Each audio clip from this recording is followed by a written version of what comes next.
Oh, we about to get into some shit today. We about to get into some things today. How do you really feel about yourself? How do you really feel about yourself? If somebody says to you, "Hey, are you confident?" Could you say yes? And if the answer is yes, that's phenomenal. That's really, really great. Like confidence is amazing. But if somebody said to you, "Do you feel confident in every single area of your life? Like everything, relationships, professionally, family, everything," can you still say yes? The thing is, sometimes our confidence gets compromised in pieces. You may feel really, really good about yourself, but then in certain areas, you're not. And we're going to talk about insecurity today. We're going to talk about just how it forms and, certain things you can do to just kind of help ease it. It's a very dense topic. I'm going to try to just say what I need to say in this episode and share some of my experiences, things that I've learned along the way, and certain things you can do to just kind of help fight that. It's a very, very hard battle. And we can't let it win. Insecurities causes a lot of issues that we currently have in the world today. So let's get into it. Welcome to Save the Good Girl. I'm Erica, and we about to get into some things. Okay, let's get started. We got to talk about it. We got to talk about what insecurity really does, like what it really, really does. And if we don't tackle it soon, if we don't acknowledge that it's there, the effects that it can really have on your life, the effects that it can really have on your relationships, the effects that it can really have in your profession. Insecurity is defined as uncertainty or anxiety about oneself, lack of confidence, the state of being open to danger or threat, lack of protection. Insecurity definitely causes a lack of protection in yourself. It does. You are left so vulnerable. And with insecurities, what happens is, we're going to get a little deep, when you're insecure and you're left to believing, you're letting others decide pretty much things for you, because anything anybody says, you're taking it and you're holding it as the truth instead of just saying, "No, I don't really, like, I'm good. I hear you, but that's not how I feel about me." And there's different levels to that, right? Because sometimes people can just give you advice and just say, "Hey, here's an opportunity," versus really trying to put you down. My insecurities started when I was really young. I was always a chubby little girl. And, I had a pretty good childhood. But I would say my insecurities really started to peak in around maybe like 10, maybe like 9 or 10 years old. And I used to see like the perm box, "Just for me." I don't know if you guys are familiar with Just for Me, but that was like a little perm box back in the day. And I wanted that because I wanted to, the straight silky hair. I didn't like my hair. I was drinking Slim Fast at the age of 12. I was hiding it in like paper brown bags so that my classmates didn't see it. I just always wanted to be thin, and I just always wanted to have this hair and this look. And it was to the point where I didn't like looking at myself in the mirror. I couldn't do it. I couldn't deal with myself. I would try on clothes, and if they fit, they fit, but I could not look at myself. I did not think I was pretty. I did not think that I looked really good. And then as I got older, that's when boys came in, and then you're talking to different guys. And even though when I was in high school and going into college, even though these guys were not really the best ideally, because I was insecure, I just felt like I couldn't get better. I just felt like I couldn't get better. So I'm like, I might as well deal with that. That definitely trampled into college. Same thing. Felt like I couldn't really get better. And I dealt with a lot of things that I didn't have to deal with. I've dealt with men being verbally abusive, just really just disrespectful to me, just really nasty. And then that kind of seeped into other areas. A lot of people who know me wouldn't believe that I was insecure based on the fact of my personality. I have a very big personality. I've always been so funny, and I've always been just this outgoing personality. But deep down, it was really, really, really hard for me. So earlier, like in a couple of episodes, I think the first one, I talked about how I didn't really start traveling until I was 22 years old. And that was because of my insecurity. The thing is, I have been working since I was about 15. And when we went to college, my friends all went to different universities and colleges. I went to Pace University. I had friends who went to Howard, to Binghamton, to a whole bunch of other different schools. And they would have like homecoming. They would go on vacations, like the starter pack, Miami, Mexico, Vegas. Everybody's getting lit. And I would always lie and be like, "Oh, I don't have money," which wasn't true because my friends, it would be 4 or 5 girls to a room, like, and when you split it, it'll be like $25 each or some crazy number like that. And I'll be like, "Oh no, I can't. I don't have any money." That's not true because I was working. I had the money. I just didn't want to go. I just could not deal with purchasing a swimsuit. And back then, they didn't really have like fashionable plus size swimsuits, and it just wasn't really like fashionable. So I was like, I'm not even going to go. I don't want to go to the pool. I don't want to deal with this. And then the girls talk about, "Oh, I'm going to see this guy and this guy and that guy." And I just felt like I don't want that pressure. I don't want to go. I don't want to deal with it. I'm good. I don't want to go. And so then I would always think about my insecurity, but then I would have friends who are slimmer and they would have insecurities too about people saying that they're thin. And, people would make references like, are they eating enough? And so insecurities goes in many, many different like forms. And I think once I hit college, I didn't really realize that. So there was a big trip that me and my friends were planning to go to DR. And of course, initially I was like, I'm not going. I'm not going to DR. Are you crazy? Now I'm going to have to buy a swimsuit? Hell no. But then Monique C, she was a plus size designer. She was one of the first people to actually create fashionable plus size swimsuits. So I was like, all right, you know what? Let me just go to the city and try them on. Let me just see. So I went to the city. I had a really, really great experience there. I tried on the swimsuit and I ended up buying 3 swimsuits for like $500 or like 450 or something like that. Um, yeah, mad expensive. Like meanwhile, my friends like, "I'm getting my swimsuit from Victoria's Secret. It was on sale for $30." And I'm like, "Oh, great. Great. That's nice." So I bought the swimsuits, which was a big step for me because I when I tell you, I just did not want to go. And I will say that my friends, they were like very like, you're coming on this trip. You never travel with us. You have to come. This is a big trip. You got to come to this trip. And I'm like, I'll see.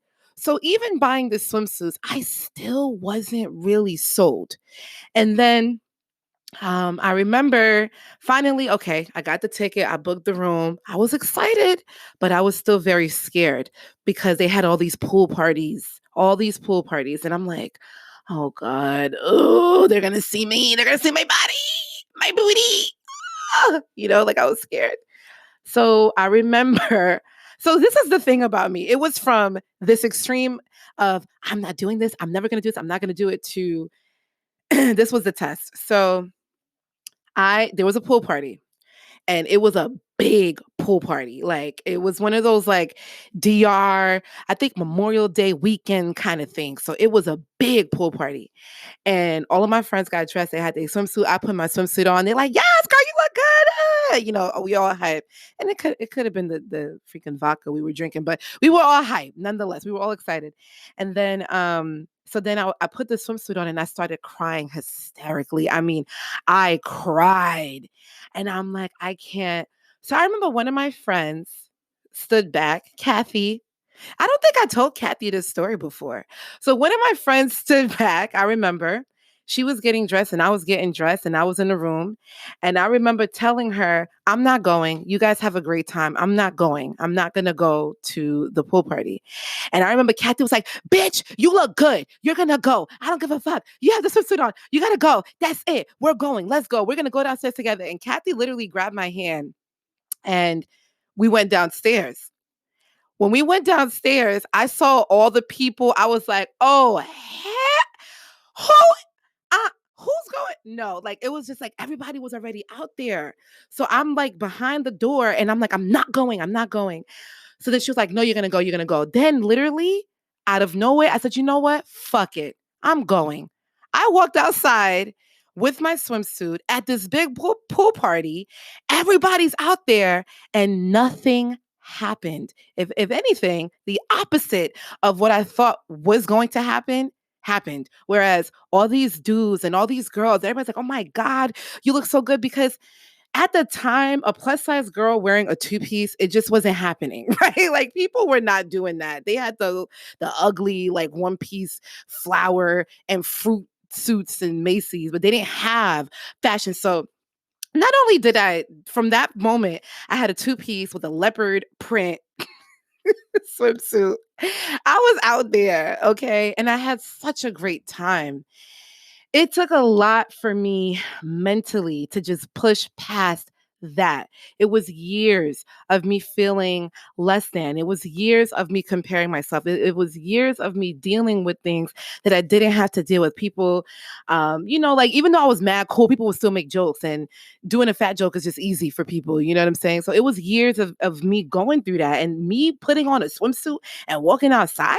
Whoa, like that's not, I never thought I would be able to do that. So after that, it just kind of broke the seal for me. And I just wanted to travel ever since. And I still had insecurities. But when I realized that, yo, nothing happened, like I'm here, I'm still fine. And I was able to look at myself in the mirror. I was able to really identify what is the real issue? Like, how do I really feel about myself? And I think that I was shaping my views about myself based on what other people say. The reality is this: when you're insecure, you bend and you blend. So bend and blend means you're bending your rules. You're bending the rules because you don't have any for yourself.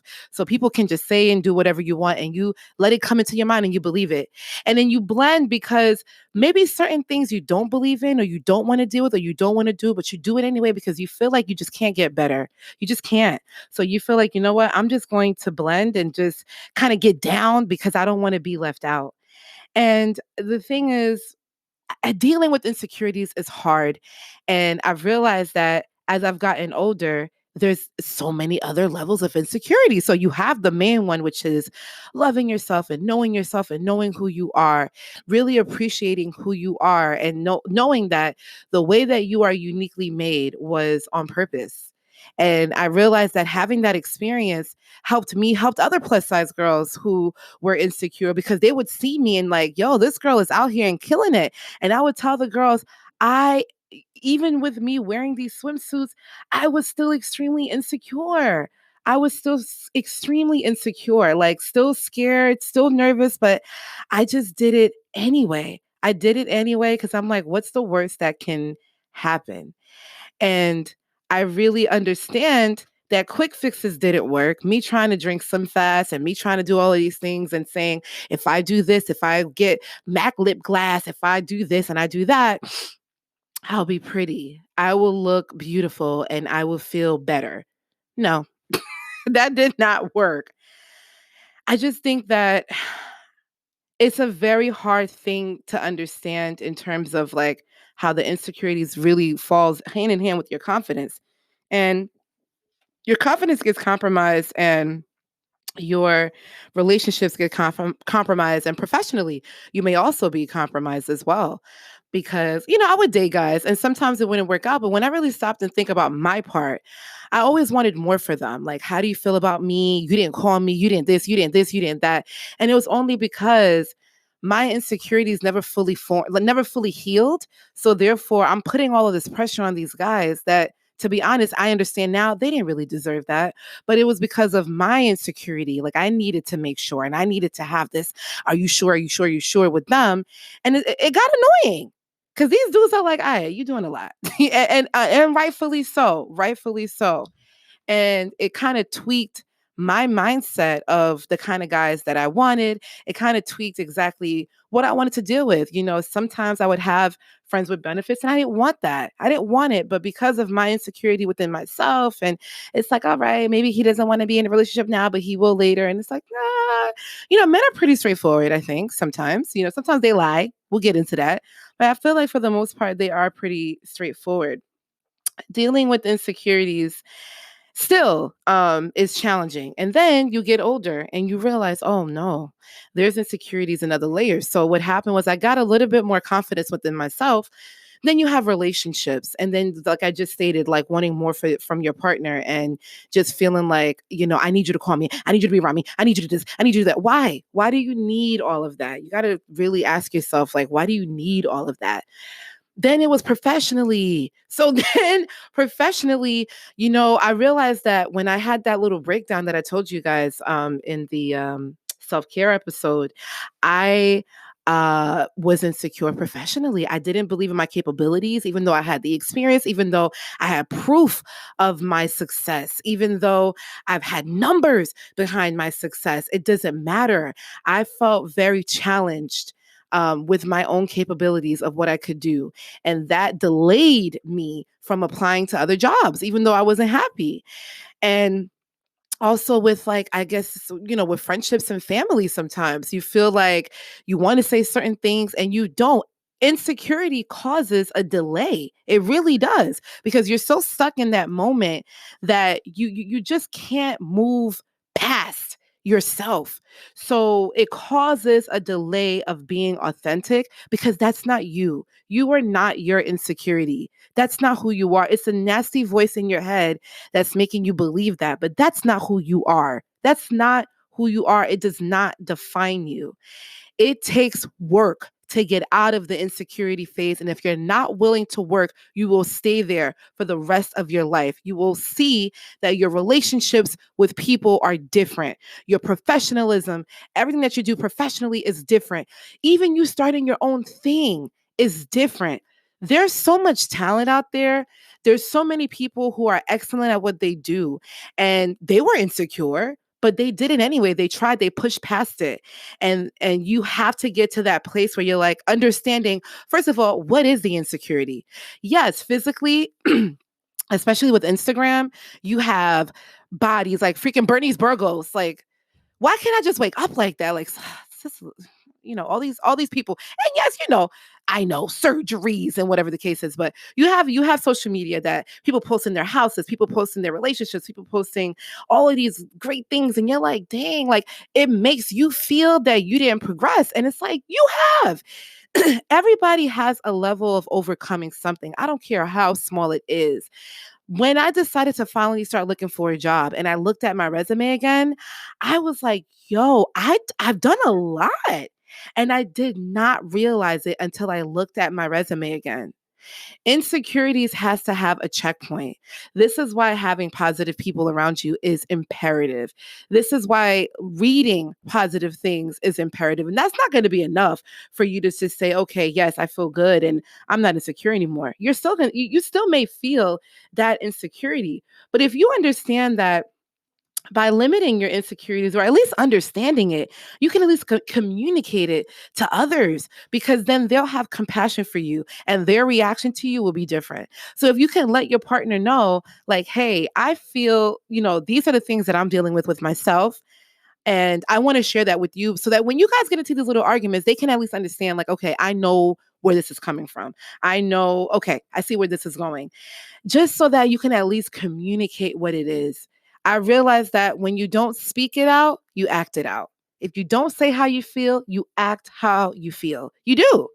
Your attitude, your annoyances, your fidgetiness, all of that is because there's something embedded within you that has not been able to be free. You're not freeing yourself. So I'm always like doing that, like cough. Ain't nothing wrong with my voice. I think it's just allergies. I don't know. I think it's just allergies. So with dealing with insecurities also has a limited mindset of your reality. It does. It's not true. It's not real, and it gets compromised, and it's going to continue to get compromised. It will. Like I said in the other episode, knowing your emotional capacity, I did not. So I'm thinking like, all right, I love myself. I feel good. I'm getting dressed up and blah, blah, blah. Like when I get dressed up and I do myself up, I literally feel like I'm the baddest chick in the world. Right. So, but then it's like when you see that your insecurities are challenged and you're like, oh, hold on. I'm thinking I'm good, and I wasn't. I wasn't. So dealing with insecurities is a very dense topic, because it's something that we all have in some shape or form. It's something that we all deal with, but we need to really look down within ourselves and see, okay, so what's actually working right? What do I really like about myself? Like, what do I really like? Insecurities can form from multiple things. It could be from failure or rejection. It can be from past things that people have said to you. You know, people say things to you that are so traumatic and you never forgot what they said. You could have been 3 years old and you never forgot because it was so traumatic to you. Insecurities can also just be lack of confidence because of social anxiety, just about how you are around others and how you feel around others. Insecurity and can also be from perfectionism. Like, I'm a perfectionist. I like things to be perfect and I just feel like it has to be this way or else. This is what kind of delayed me in doing this podcast. You know, it delayed me in doing this podcast because I just wanted to have this perfect podcast. Like, it has to be perfect. And it doesn't, because life is not perfect. Life is not perfect. You are not what you thought. Ooh, that was deep. You are not what you thought. You are not your thoughts. You are not who you think you are when it comes to a negative place. And you can overcome insecurities, but the first step is to acknowledge that you have them. Acknowledge that you have these insecurities. Like, what do I really, really feel insecure about? And you have to look at yourself in the mirror and say, yep, these are the things that I currently feel. Like, I don't like this about me. I don't like that about me. I can't communicate this and I can't communicate that. The beautiful thing about the world that we're living in now is that we have access to so much information. We have access to YouTube, we have therapists, we have positive videos, we have friendships. If you don't have a good friend, there's so many things that you have access to at the tip of your fingers. Insecurities delays your life. Insecurities delays your progression. Insecurities can really fuck up a friendship. Insecurities can fuck up your marriage, your relationship. Insecurities can really interfere with your work performance. I mean, I can go on about how dangerous insecurity is. As I said to you earlier, one of the definitions of insecurity is danger. And it's dangerous because you are susceptible to just taking in all that negative energy within you and then you're bringing that out into the world. If you look at the things that are happening with celebrities, they need to showboat their money. They need to do this. Ladies who are making themselves look insane with all of this plastic surgery. Where does that come from? Insecurity, where people feel like they want to impress other people. They will go in debt to impress other people. They will buy a home they cannot afford. They will buy a car they cannot really afford. Clothes they cannot really afford. All of these possessions so that they can feel, well, at least they think that this is what's going to make them feel good. And it's not. It's really, really, really not. And excuse me. And the reality is, with insecurity, it's going to be hard to get over it. It took me a really, really long time. I've been dealing with not understanding my beauty and understanding myself for a very long time.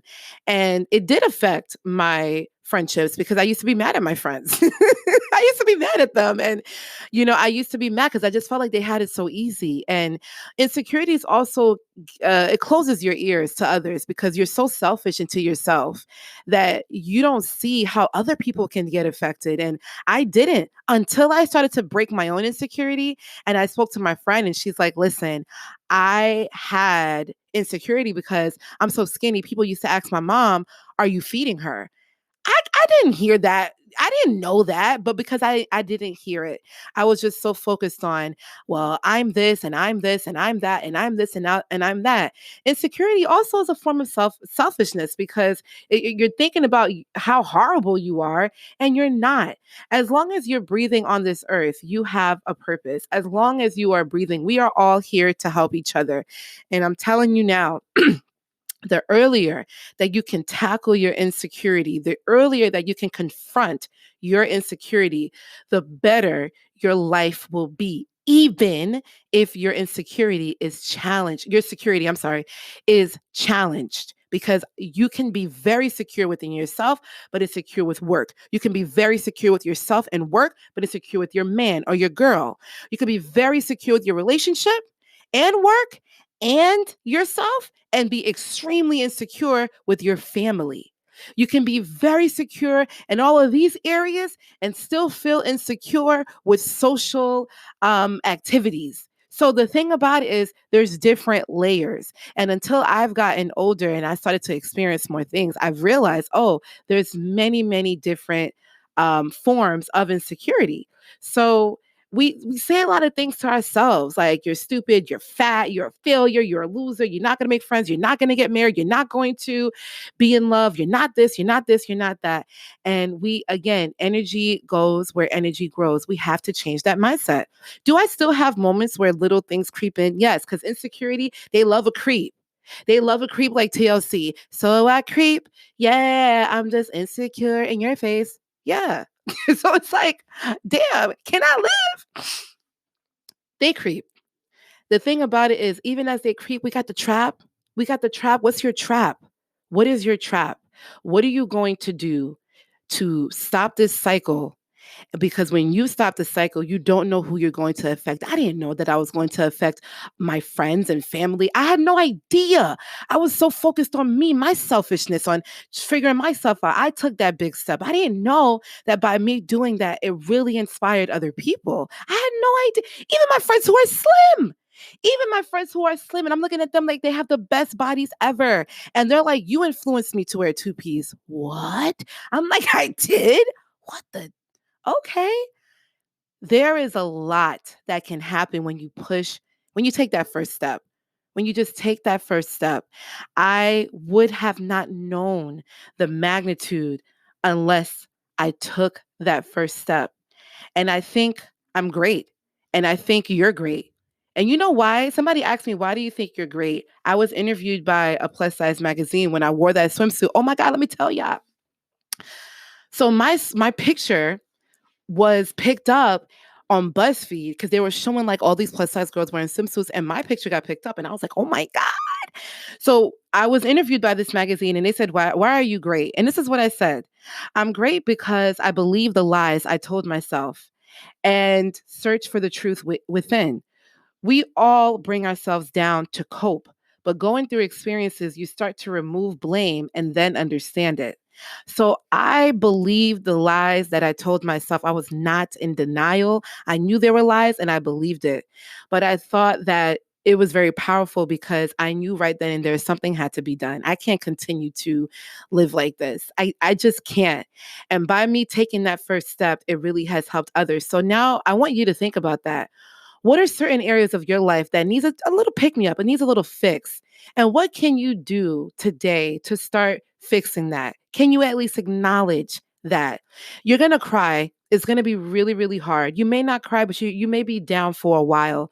But I want you to understand that we live in a generation and age right now where there's so much support, tremendous support.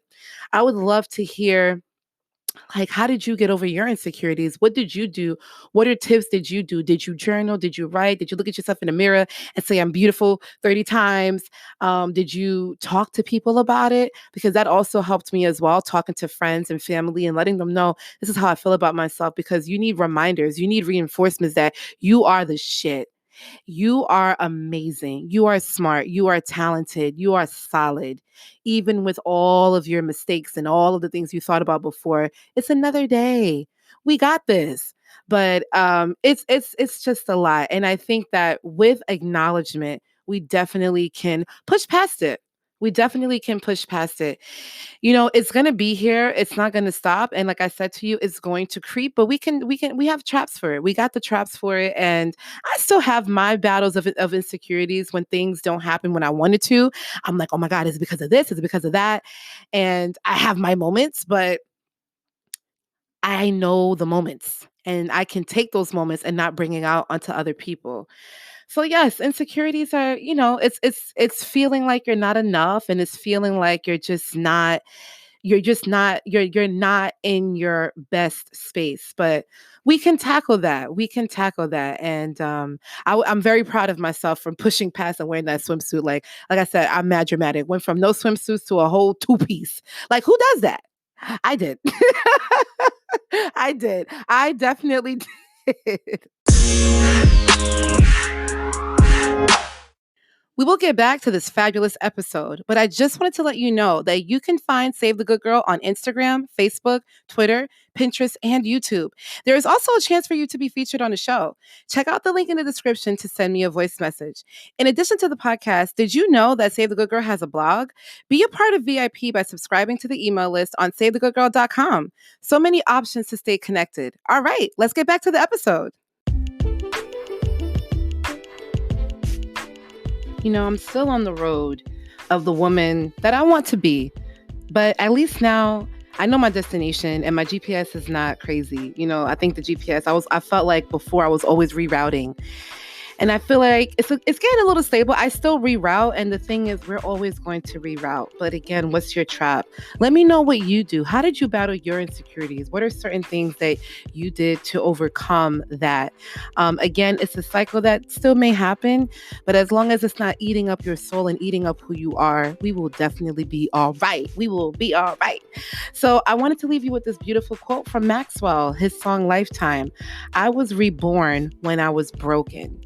Every time you are broken, that's an opportunity for you to wake up and face the world all over again. There's no challenge big enough that you can't face. And remember, every step that you take will always help someone else. I can't wait to talk to you guys again. Thank you so much for listening to Save the Good Girl.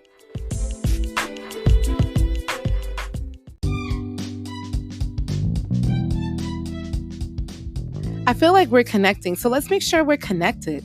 You can find Save the Good Girl on Instagram, Facebook, Twitter, and Pinterest. Did you know about the Save the Good Girl blog? Yes, there is a blog. Check out savethegoodgirl.com to subscribe to the fabulous VIP email list and be the first to know about new podcast episodes, new blog posts, and giveaways. In addition to listening to Save the Good Girl on many platforms like Apple, Google, Spotify, and many more, you can also subscribe to the Save the Good Girl YouTube channel if YouTube is more of your thing. There are so many options to stay connected and be a part of the Save the Good Girl community. For all updates, or if you just want to contact me to say hello, ask me a question, or send me a comment, check out the contact section on savethegoodgirl.com.